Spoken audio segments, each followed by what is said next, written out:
ব্যবসা বাণিজ্যের অবস্থা এবছর ভালো না। বীজের দাম অনেক টাকা বেশি, আর ক্ষেত অনেক টাকা দিয়ে কিনা লাগেছে।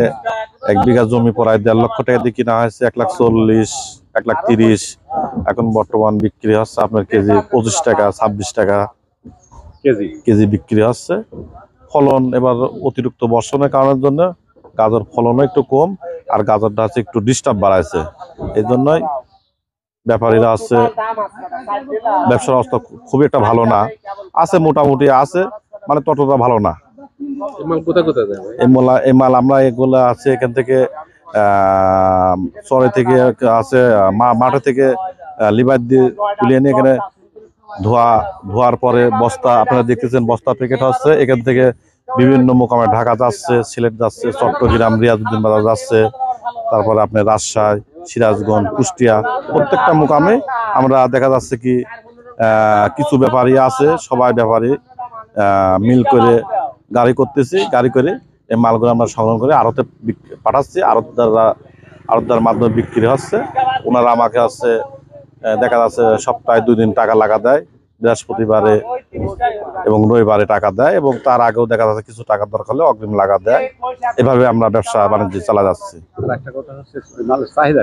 মালের চাহিদা ব্যাপক পরিমাণ ভালো আছে, কিন্তু চাহিদা আমরা বাইরের গাজরগুলা কার্টুন, যেসব কার্টুনগুলো আছে ইনপুট করে চায়না গাজরের জন্য আমরা হচ্ছে অতিরিক্ত মার খাই যাচ্ছি। এই চায়না গাজরের জন্যই আমাদের বাংলাদেশে যে পাবনা জেলায় যে গাজর উৎপাদন হয়, এই গাজর দিয়ে আমরা সারা বাংলাদেশ চাহিদা পূরণ করতে পারি, কিন্তু ওনারা হচ্ছে বাইরের গাজর নিয়ে আসি আমাদেরকে অনেক টাকা লস এবং ক্ষতি করতেছে।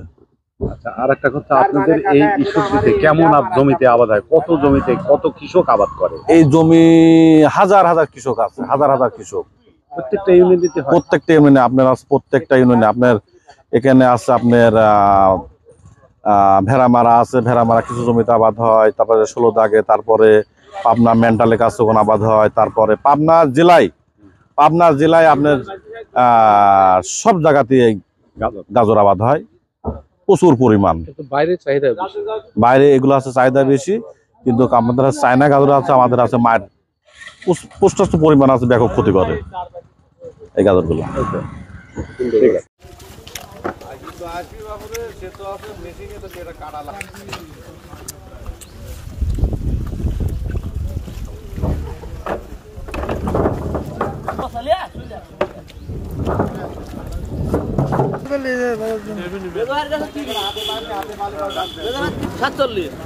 আবার 15